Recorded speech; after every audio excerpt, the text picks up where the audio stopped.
¿Cuánto? A 9 soles la butifarra.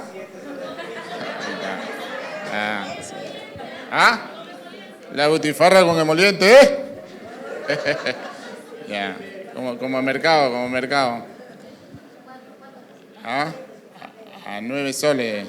9, calientito. Ya, listo. Bueno, buenas noches con todos.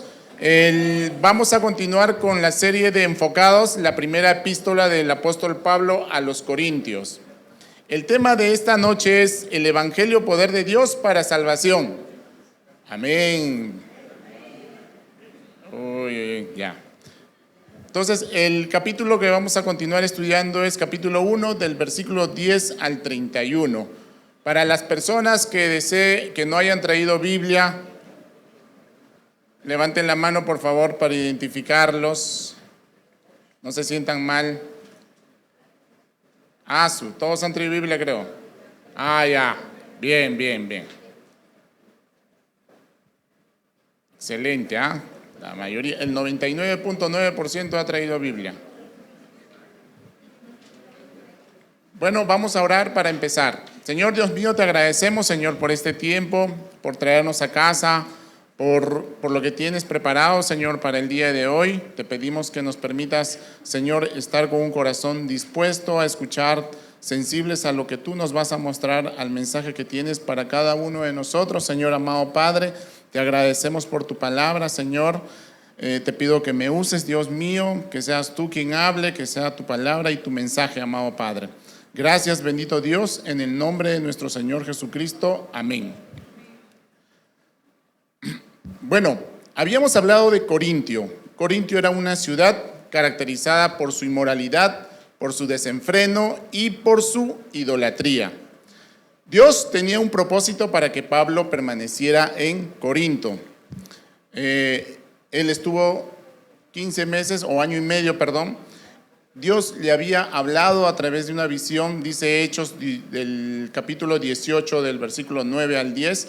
No tengas miedo, habla con libertad, no te quedes callado, pues yo estoy contigo y nadie te atacará ni te hará daño, porque mucha gente de esta ciudad me pertenece. Y es así que Pablo fundó la iglesia de Dios en Corinto, una iglesia en medio de una ciudad lleno de inmoralidad, lleno de desenfreno, lleno de idolatría. Pablo, ya estando en Efeso, a través de esta carta de primera a los Corintios, recuerda a los corintios que son llamados por Dios para ser santos, ser un pueblo santo, llamados a ser santos. Dice en 1 Corintios 1, 2b, para recordar, va dirigida a la iglesia de Dios en Corinto, a ustedes que han sido llamados por Dios para ser su pueblo santo. Él nos hizo santo por medio de Cristo Jesús. En una parte dice para ser su pueblo santo, llamados a ser santos. Pero en la segunda parte nos dice, Él nos hizo santos. Y efectivamente nosotros somos santos por medio de Jesucristo. Al aceptar a Jesucristo como nuestro Señor y Salvador, nuestra condición ha cambiado. Nosotros ya hemos sido salvados del pecado, ya hemos sido liberados de la esclavitud del pecado y por lo tanto somos santos. Pero también nos llama a ser un pueblo santo, a permanecer santos, y que es la segunda etapa en el proceso de santificación, que es vivir en santificación. Pero ¿qué es santo? Santo significa apartados para Dios. Dios es santo, es separado. Dios existió mucho tiempo, existe y existió antes de la creación, y por lo tanto para que nosotros podamos estar ante la presencia de Dios también tendríamos que tener esa condición. Pero nuestra condición sin Cristo es que nosotros somos pecadores y por nuestros pecados estamos condenados a la muerte. Pero Dios, en su inmensa misericordia, a través de Jesucristo, a través de aceptar a Jesucristo como nuestro Señor y Salvador, hemos sido santificados, separados para Él. Entonces Dios nos declaró santos por medio de Cristo. Hemos sido justificados mediante de Jesucristo, no por nuestras obras, sino por gracia, porque finalmente nuestras obras nos condenan. Pero nosotros somos salvos por la gracia de nuestro Señor Jesucristo. Dios nos salvó de la paga del pecado por gracia. Dice Efesios 2, capítulo 2, del 8 al 9, Dios los salvó por su gracia cuando creyeron. Ustedes no tienen ningún mérito en eso. Es un regalo de Dios. La salvación no es un premio por las cosas buenas que hayamos hecho.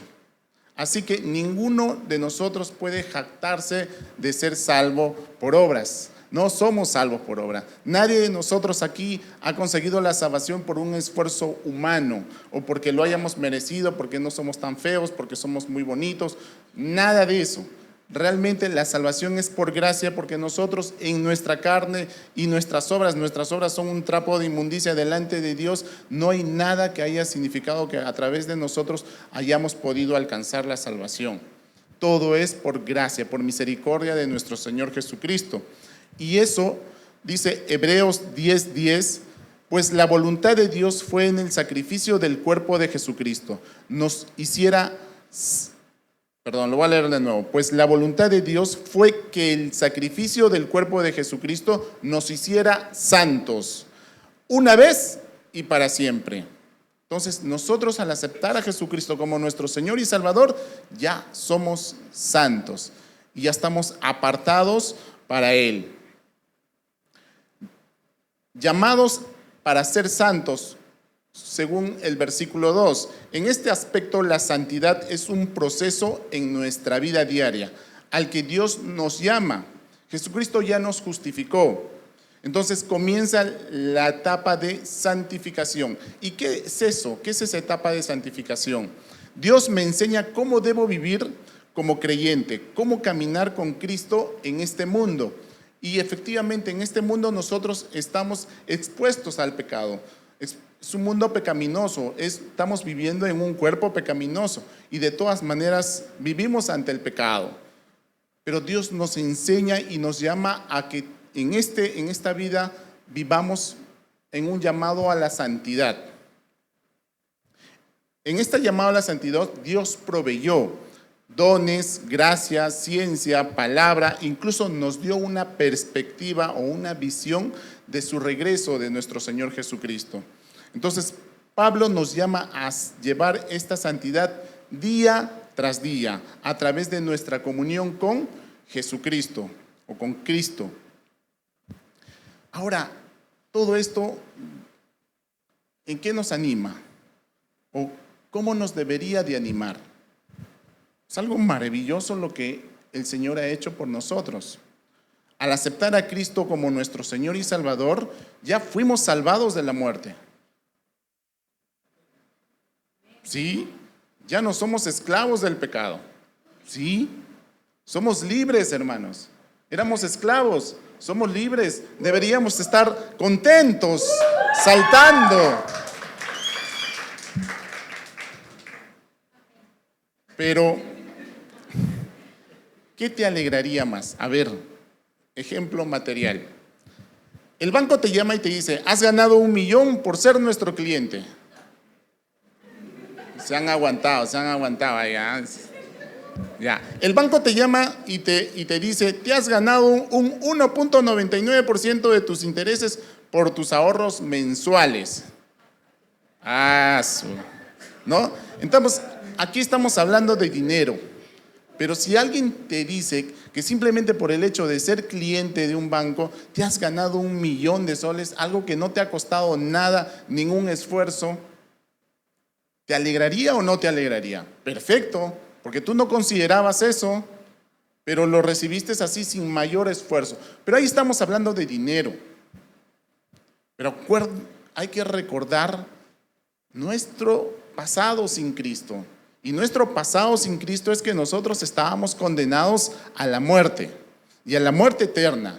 Y es un lugar terrible, tenebroso, de tormento, en el que ya no vamos a estar, porque vamos a estar ante la presencia de nuestro Señor. Vamos a estar en un lugar maravilloso y vamos a tener vida eterna. ¿No es algo que ustedes les ha costado? No. ¿Vale más que $1 millón de dólares, de soles, de euros? No tiene valor alguno. Y es algo que debería alegrarnos. Por eso voy a leer nuevamente. Esto, ¿cómo nos anima o cómo debería de animar?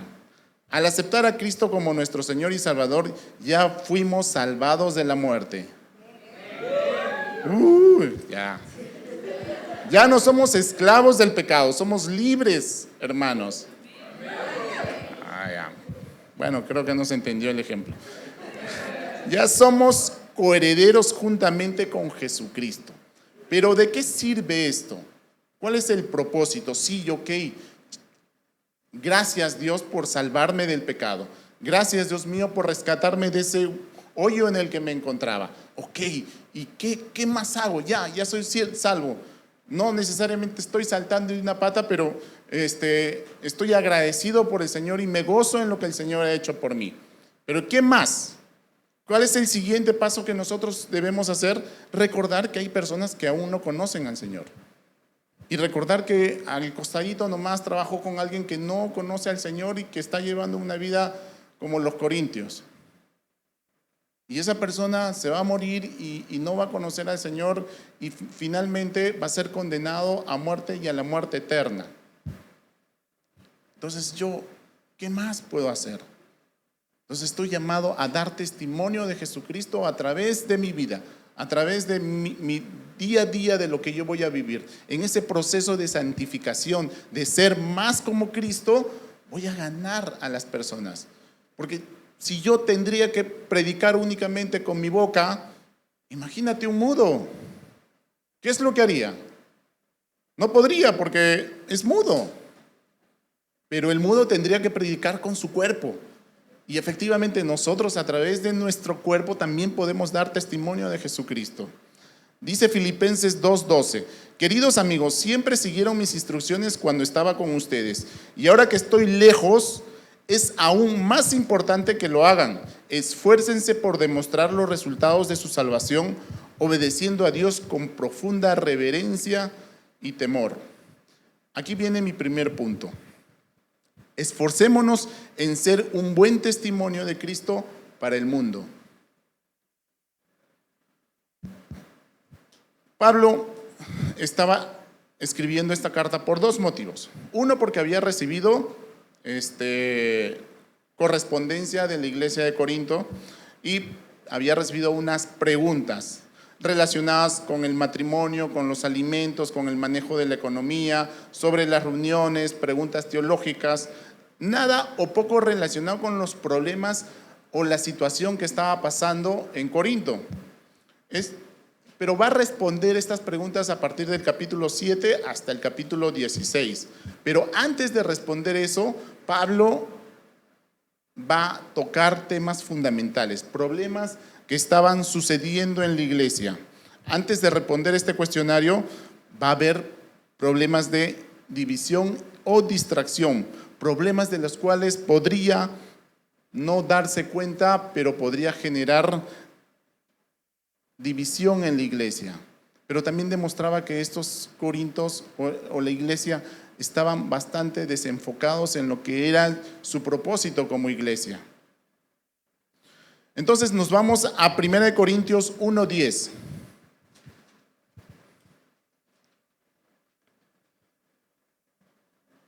Dice, amados hermanos, me salió un chanchito, un gallito. Chanchito ya soy. Para todo lo que tengo que hacer para despertarlo soy.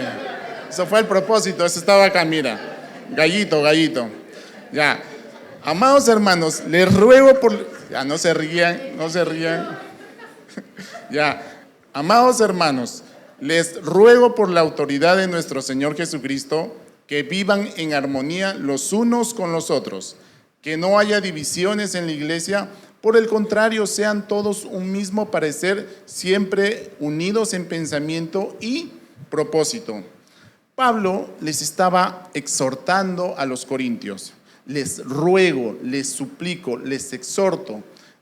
Hace mención o apela al nombre de nuestro Señor Jesucristo, insta a los creyentes a ser uno solo, a no actuar como varios, sino a ser un solo cuerpo. Les exhorta a que se pongan de acuerdo unos con otros. Es un ejemplo del cuerpo. ¿Se imaginan mi cuerpo que actúa en armonía? En armonía. Mi pie, si yo quiero caminar, muevo uno y al rato está moviendo el otro. ¿Se imaginan si en algún momento mi otro pie no respondería como debería ser? ¿O simplemente le entró una espina y algo, o un callo que finalmente explotó y me comienza a dificultar? Entonces basta una herida, basta algo, algún agente, va a complicar esa armonía que tiene mi pie derecho y mi pie izquierdo. Y así sucede con todo mi cuerpo. Mi cuerpo, un solo cuerpo, actúa en armonía. Todo está sistematizado, funciona, coordinado perfectamente por un propósito, tener vida, o que todo mi sistema esté funcionando correctamente. De igual manera, armonía, ¿qué es lo que significa armonía? Equilibrio, dice, proporción o correspondencia adecuada entre las diferentes cosas de un conjunto. Estamos hablando de equilibrio. Pero a la vez el otro significado dice relación de paz, concordia y entendimiento entre dos o más personas. Por ejemplo, una armonía conyugal. De igual manera, el cuerpo refleja la unidad y la armonía.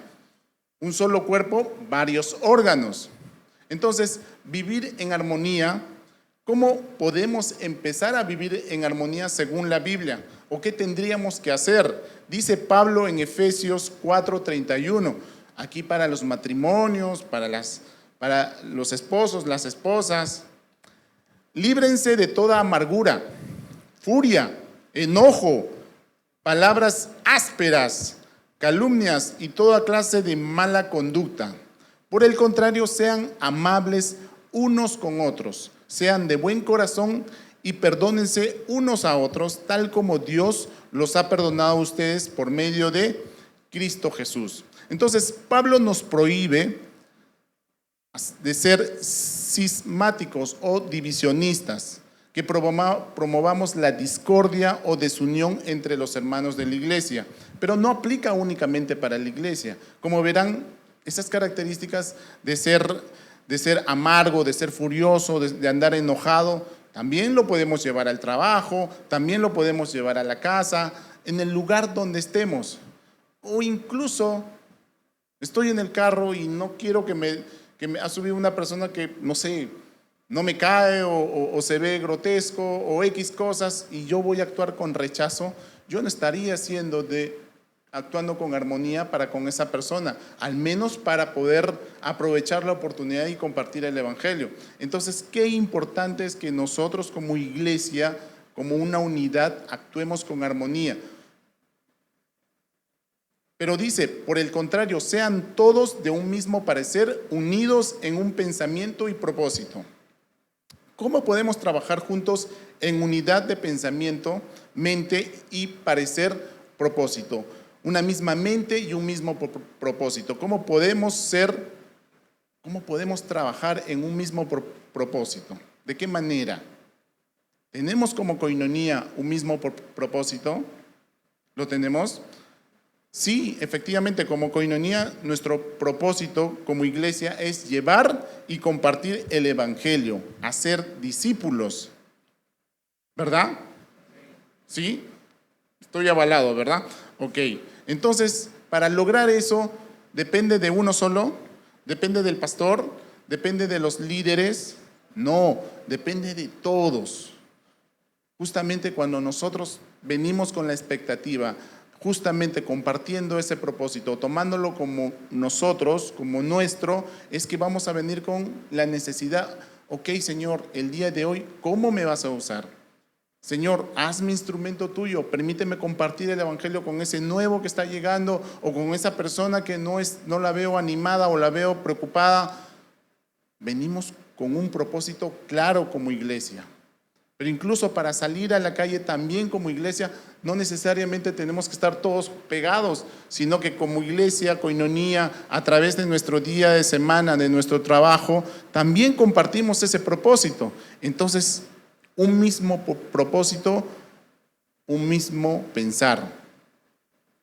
No se trata de uniformidad. En la variedad es buena y necesaria. No todos tenemos que venir con pantalón azul y polo negro, no porque nos guste el negro como koinonia, pero no todos tenemos que ser uniformes en ese sentido. En la variedad, en las cosas que yo le puedo proporcionar, en mis opiniones, en mis comentarios, en mis ideas, en mis propuestas, ahí, pero bajo un solo propósito, pues vamos a conducirnos de manera correcta e ideal, ¿no? Dice Filipenses 2, del 2 al 8, para poder entender un mismo propósito y una misma mente.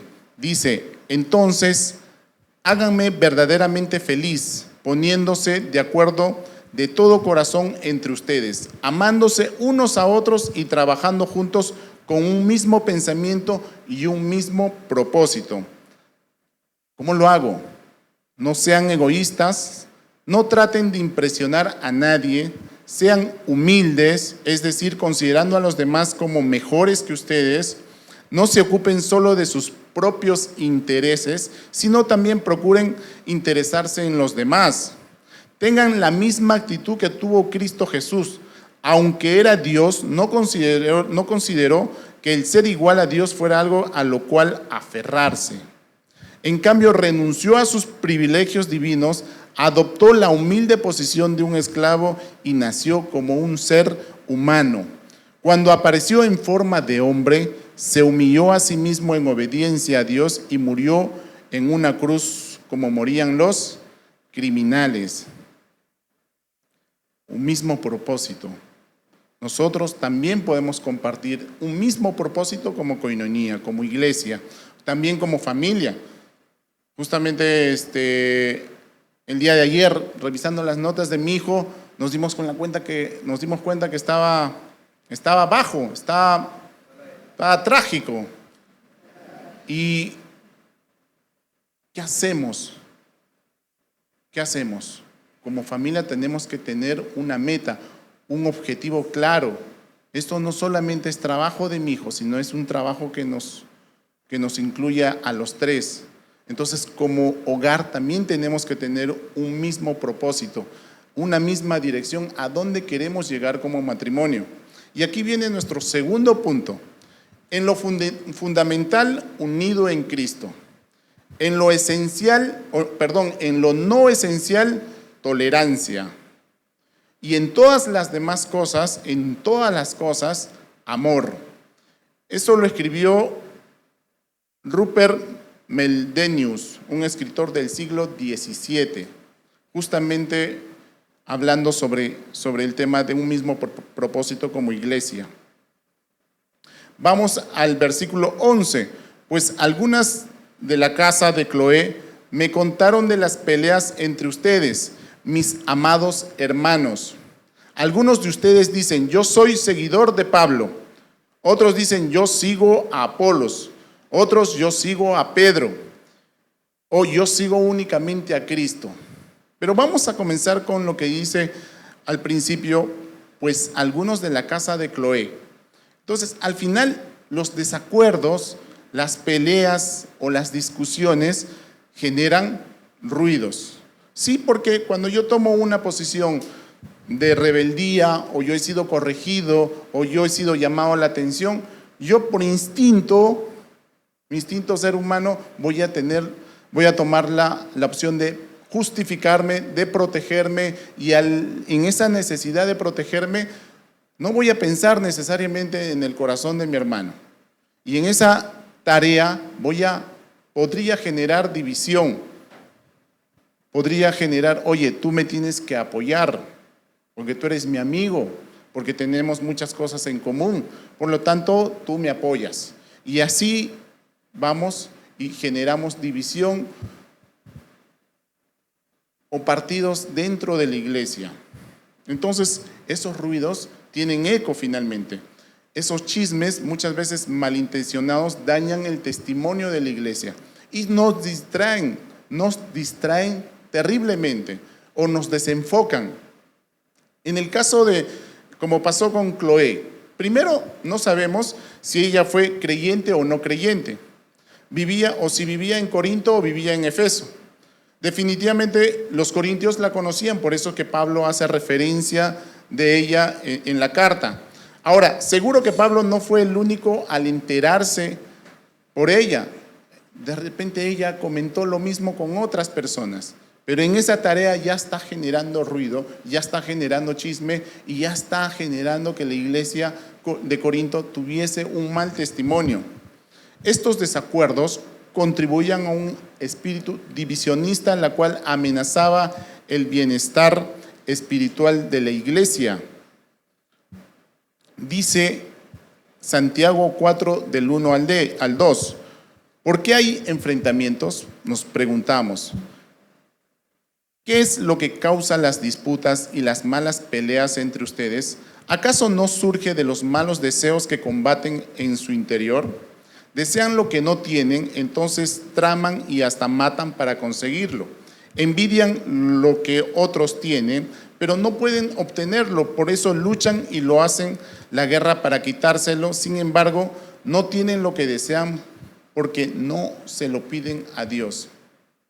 Hay veces nos ha tocado con mi esposa tener conflictos o riñas, y muchas veces queremos o tomamos una posición de ganar esa batalla y no encontramos una solución, pero lo último que hacemos es orar. Lo último a lo que acudimos es a la oración al Señor, y realmente eso debe ser nuestro primer camino: acudir a Dios para tener sabiduría, para tener discernimiento, para saber qué pasos dar. Y ahí está lo que el Señor nos está diciendo. A veces no le piden, deseamos muchas cosas, pero no le estamos pidiendo a Dios. Versículo 11. Para algunos de la casa de Cloé me contaron de las peleas entre ustedes, mis amados hermanos. Algunos de ustedes dicen, yo soy seguidor de Pablo. Otros dicen, yo sigo a Apolos. Yo sigo a Pedro, o yo sigo únicamente a Cristo. Las riñas y desacuerdos han generado facciones, partidos. Estoy seguro que ellos, que tanto Pablo, Apolo, Pedro, ellos ni enterados, ellos en ningún momento desearon que se presentara esa situación con sus nombres. Pero sucede que finalmente las personas en los desacuerdos o en los problemas van a generar o van a tener tendencia a agruparse, a ganar personas que le den la razón, ¿no? Dice, yo sigo a Pablo. ¿Quién fue Pablo? Primero, que ya habíamos visto que fundó la iglesia de Corinto. Ahora, hay comentarios sobre Pablo que carecía de elocuencia, no predicaba bonito. Pero las personas que de alguna otra manera tenían una afinidad con Pablo practicaban mucho sobre la gracia. Entonces, cuando una persona es llamada a atención o ha sido exhortado, oye, pero aguanta, él ha venido por Pablo, o Pablo lo trajo. Entonces, si Pablo lo trajo, no, esa persona. Entonces comenzamos a generar equipos, comenzamos a generar partidos. Otro, Apolos. Apolos fue sucesor de Pablo en Corinto, predicador elocuente y de buena oratoria. ¿Quiénes se van con ellos? ¿Quiénes se unen a ese grupo de los de Apolos? Los intelectuales. No, yo me caracterizo por esto, yo no voy contigo porque yo creo que tú no te estás comportando bien, por eso voy a crear mi equipo. Y dentro de la iglesia ya se van generando divisiones. Los de Cefas o Pedro. A Pedro se le conocía como cabeza de la iglesia o vocero de la iglesia. Era altamente respetado, y los que querían de alguna otra manera regresar al fundamento se unían a ese grupo. Y otros, podríamos decir, yo sigo únicamente a Cristo. Podríamos decir, ya, entonces esos son los menos complicados o los menos desviados, pero finalmente ellos resultan ser los más desenfocados, porque dice, yo sigo únicamente a Cristo, pero en ese tarea de yo sigo únicamente a Cristo ya me estoy dividiendo, estoy tomando una posición, no estoy llamando a la unidad, Por lo tanto, si yo sigo únicamente a Cristo, Cristo no desea que la iglesia se divida. Versículo 13. ¿Acaso, partiendo justamente de los que yo sigo a Cristo, dice, ¿acaso Cristo está dividido en facciones?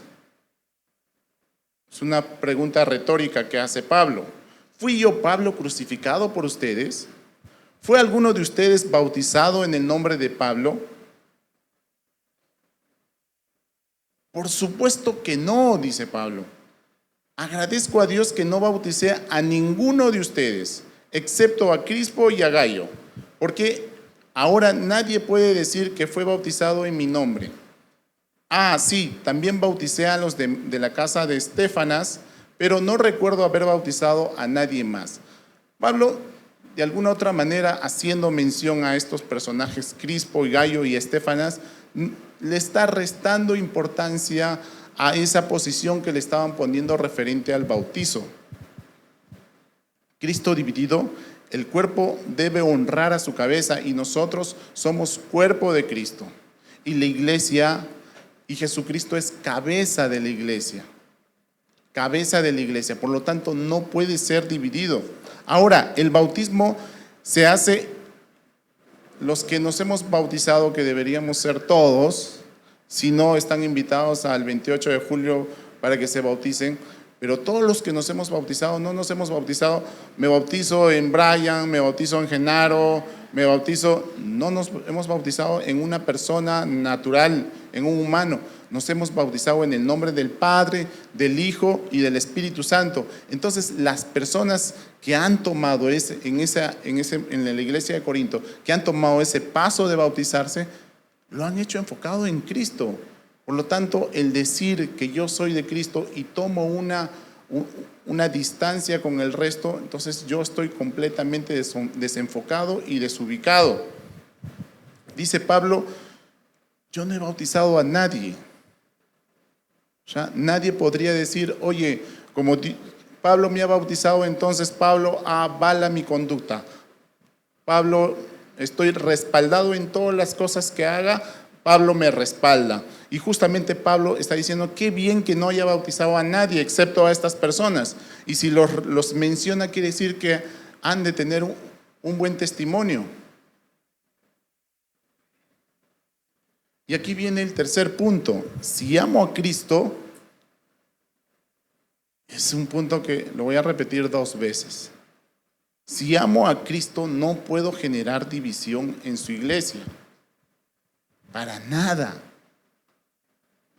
Pero no solamente es allá, no voy a generar división, pero si estoy generando chisme, si estoy generando ruido, entonces sí estoy generando división. No estoy siendo consecuente con lo que estoy diciendo o con ese amor a Cristo. Porque Cristo no desea que su iglesia sea dividida, sea desenfocada o sea distraída, porque finalmente perdemos el enfoque de cuál es nuestro propósito como iglesia. Versículo 17, pues Cristo no me envió a bautizar, sino a predicar la buena noticia, y no con palabras ingeniosas, por temor a que la cruz de Cristo perdiera su poder. Efectivamente, Dios nos ha mandado a ser discípulos, a compartir el evangelio, a llevar su palabra a todos los rincones del mundo. Pero el pastor no te obliga a que te bautices. Ok, ¿tú has aceptado a Jesucristo? Sí, pero para que seas salvo, tú tienes que bautizarte, María. Si no te bautizas, no eres salva. Entonces, ¿qué posición estamos tomando ahí? Que el pastor o los líderes en la iglesia te están diciendo, bautízate porque si no, no eres salvo. Y eso es incorrecto. Eso no es lo que enseña la Biblia.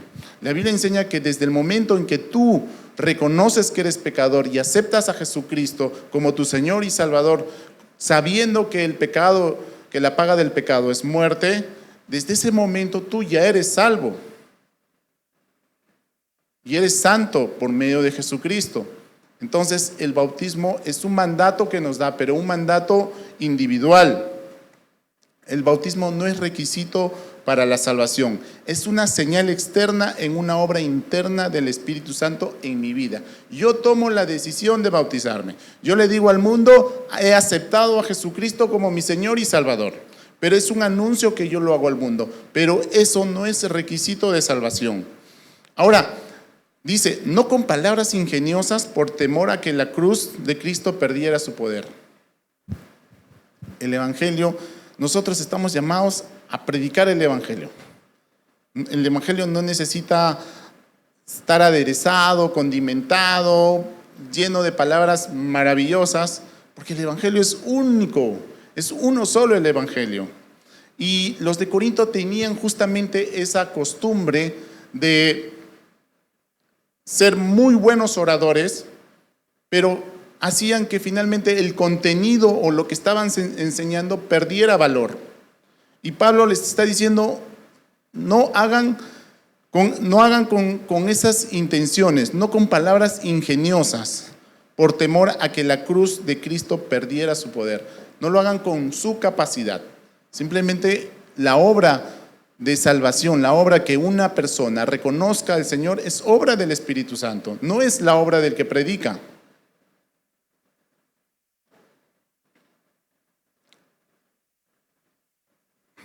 Versículo 18 al 20.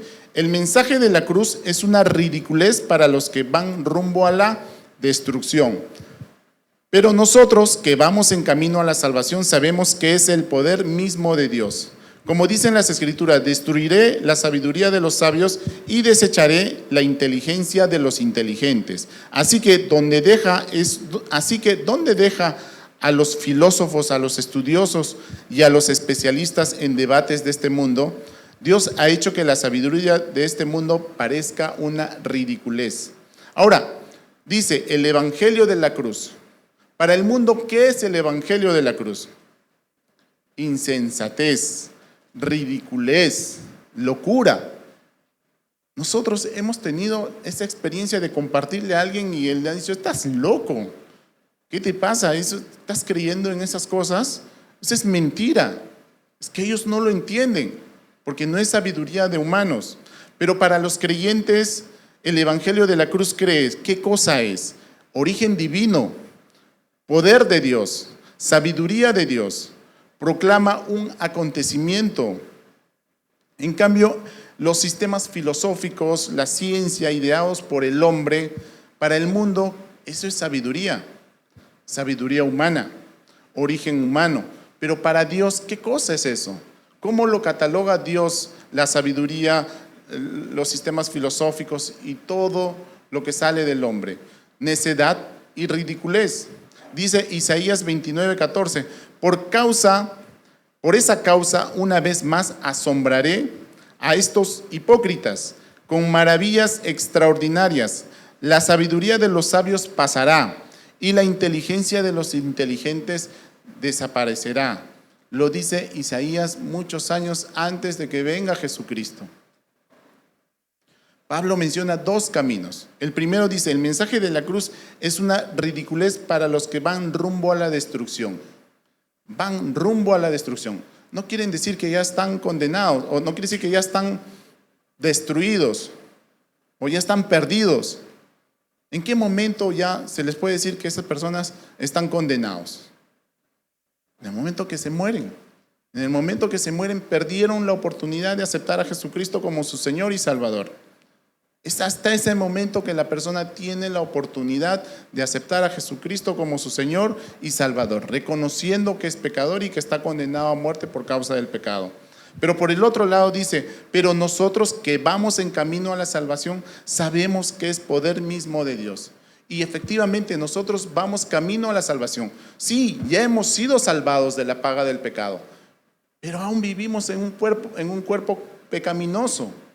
¿Y en qué momento va a terminar este proceso de santificación? Es en el momento en que ya no estemos en este mundo y estemos en la presencia de nuestro Señor con cuerpos glorificados. ¿No? Así que ¿dónde deja eso a los filósofos y a los estudiosos o a los especialistas en debates? En nada. Ellos están condenados justamente a ese camino de perdición, de destrucción.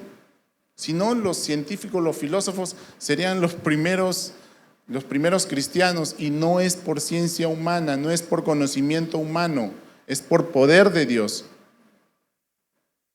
Versículo 21 al 22. Ya que Dios en su sabiduría se aseguró de que el mundo nunca lo conociera por medio de la sabiduría humana, usó nuestra predicación ridícula. Lo estoy leyendo en la versión Nueva Traducción Viviente. Dice, ya que Dios en su sabiduría se aseguró de que el mundo nunca lo conociera por medio de la sabiduría humana, usó nuestra predicación ridícula para salvar a los que creen. Es ridículo para los judíos que piden señales del cielo, y es ridícula para los griegos que buscan la sabiduría humana, o sea, lo lógico, lo científico.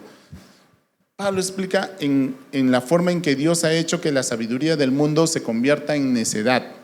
Dios en su sabiduría estableció salvar a los que creen en el mensaje del Evangelio. Pero el mundo de hoy confía más ¿en la Biblia o confía más en la sabiduría humana? ¿En qué? En la sabiduría humana. No, pues el doctor lo ha dicho. Si el doctor lo ha dicho, eso es ley, ¿verdad? Sí, efectivamente. Muchas veces nosotros más confiamos en la sabiduría humana que en lo que Dios pone en nuestro corazón. Pero partiendo del Evangelio, muchos lo categorizamos como locura. Pero eso para nosotros, que es poder de Dios, para nosotros es salvación. Entonces, los evangelios informan que los judíos constantemente, ¿qué hacían cuando estaban ante Jesús? Los fariseos, ¿qué le pedían a Jesucristo? Le pedían señales, ¿verdad? Dame señales para creer en ti. Dice Mateo 12, del 38 al 40. Un día algunos maestros de la ley religiosa y algunos fariseos se acercaron a Jesús y le dijeron: Maestro, queremos que nos muestres alguna señal milagrosa para probar tu autoridad. Jesús le respondió, y efectivamente Jesús le respondió y le dio la señal. Y estaba hablando a los judíos conocían el Antiguo Testamento. Jesús le respondió: solo una generación maligna y adúltera exigía una señal milagrosa. Pero la única que les daré será la señal del profeta Jonás. ¿Y qué había pasado con Jonás? Justamente lo explica en el versículo 40. Así como Jonás estuvo en el vientre del gran pez durante 3 días y 3 noches, el Hijo del Hombre estará en el corazón de la tierra durante 3 días y 3 noches. Y es así como sucedió. Locura para los hombres, locura para el mundo, pero para nosotros es poder de Dios. Versículo 23. Entonces, cuando prediquemos que Cristo fue crucificado, los judíos se ofenden y los gentiles dicen que son puras tonterías. Sin embargo, para los que Dios llamó a la salvación, tanto judíos como gentiles, Cristo es el poder de Dios y la sabiduría de Dios. Este plan ridículo de Dios es más sabio que el más sabio de los planes humanos. La debilidad de Dios es más fuerte que toda nuestra fuerza humana. ¿Qué es tropiezo para los judíos? Hoy los judíos, ¿por qué no pueden aceptar a Jesucristo como su Señor y Salvador? Sí han habido judíos que han aceptado a Jesucristo. Pero ¿y por qué la nación les cuesta tanto? Según los judíos, un crucificado era para siempre un hombre maldito.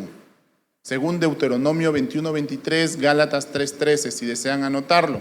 Entonces, ponerle a un crucificado el título de Mesías era una muestra de la más grande insensibilidad espiritual. Ahora, por otro lado, para los gentiles lo llaman tontería, pero un término que se podría asemejar más es algo estúpido. Algo estúpido pensar que una persona clavada en la cruz podía significar algo bueno, ya que por lo general los que eran crucificados, ¿qué cosa eran? O bien criminales o bien esclavos. Cristo, poder de Dios. Pablo conecta la palabra poder no con la obra de creación, sino con la obra de recreación. Nosotros somos una nueva criatura en Cristo. Hemos nacido nuevamente a través de Jesucristo, a través de ese sacrificio en la cruz. Romanos 1:16 dice: a la verdad no me avergüenzo del Evangelio. Esto sí lo digo en la versión NBI. A la verdad no me avergüenzo del Evangelio, pues es poder de Dios para la salvación de todos los que creen, de los judíos primeramente, pero también de los no judíos. Y mi cuarto punto es: el Evangelio es poder de Dios para salvación. ¿Y nosotros tenemos ese poder?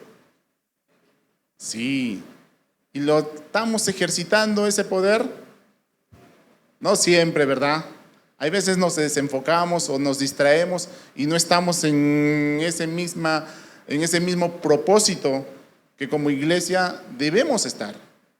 Hacer discípulos, llevar el Evangelio, buscar que las personas se arrepientan de sus pecados y a través de esa nueva vida en Cristo y a través de sus buenas obras den testimonio de Jesucristo para las personas que aún no lo conocen.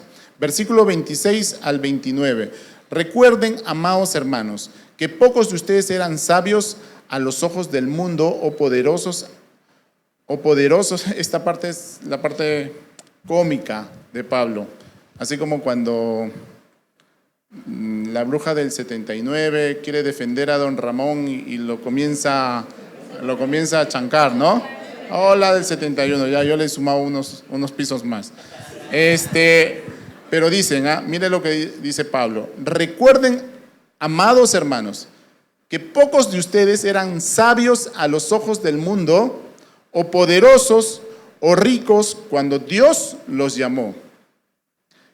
Y viene aquí: en cambio, Dios eligió a los que el mundo considera ridículos para avergonzar a los que se creen sabios, y escogió cosas que no tienen poder para avergonzar a los poderosos. Dios escogió lo despreciado por el mundo, lo que se considera como nada, y lo usó para convertir en nada lo que el mundo considera importante. Como resultado, nadie puede jactarse en presencia de Dios. Nosotros no tenemos nada de qué jactarnos.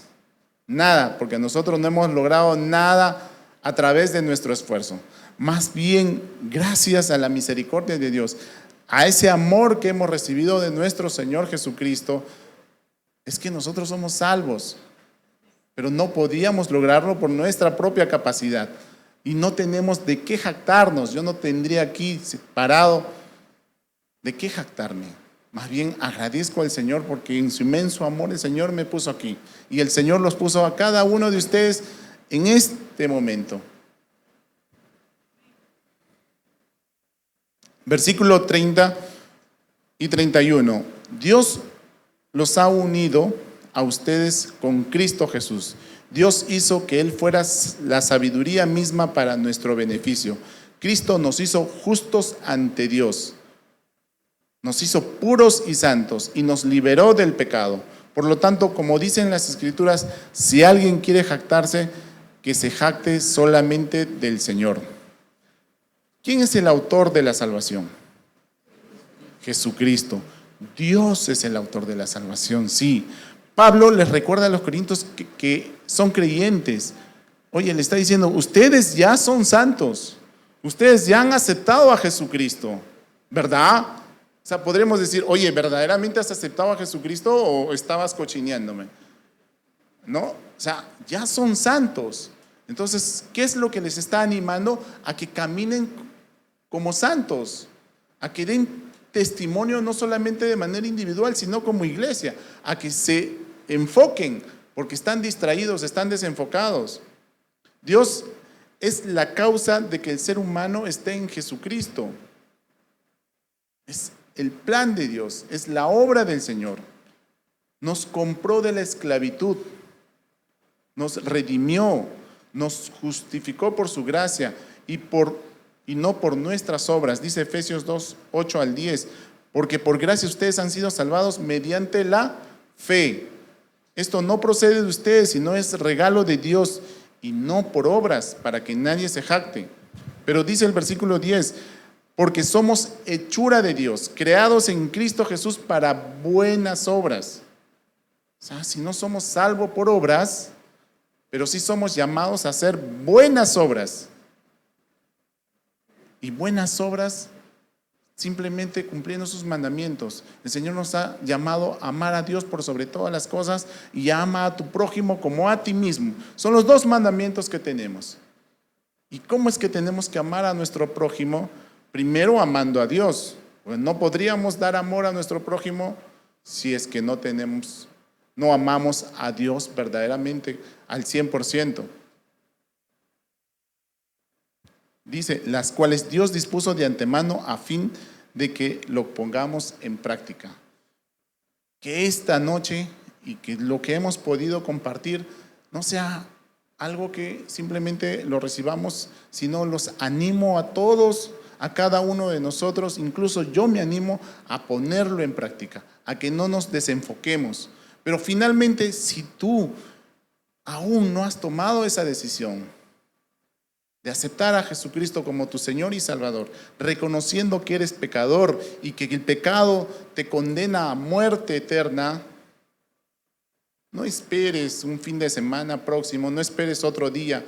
Es este momento el momento que tú tienes para tomar esa decisión, ese paso, porque más tarde puede ser demasiado tarde. Y si has tomado la decisión el día de hoy, yo te invito a que ores conmigo. Nos ponemos de pie. Señor Dios mío, te doy las gracias por este tiempo, Señor. Gracias por tu palabra, Señor. Gracias por lo que tú pones en mi corazón y en cada uno de nuestros corazones, de todos los hermanos aquí presentes y los que nos ven por las redes, Señor. Y si hay un hermano, Señor, que el día de hoy reconoce que es pecador, Señor, yo te pido, Dios mío, reconociendo que soy pecador, reconociendo que la paga del pecado me condena a muerte, Señor, yo tomo la decisión, amado Padre, de recibirte como mi Señor y Salvador. Reconociendo que tú has venido a este mundo, has muerto por mis pecados, Señor. Has cargado mis pecados en la cruz. Fuiste sacrificado en la cruz, pero resucitaste y saliste vencedor de la muerte. Y es por medio de ti, Señor, que llegamos a esa vida eterna, a ese regalo maravilloso, que podemos estar en tu presencia. Y yo quiero caminar contigo, Señor. Desde este momento ya no quiero caminar solo, Señor. Gracias, Dios mío, por toda tu obra maravillosa que has hecho. Gracias por rescatarme del pecado, por rescatarme de la muerte. Gracias por hacerme salvo. Gracias por llamarme santo y hacerme santo, Señor. En el nombre de nuestro Señor Jesucristo. Amén.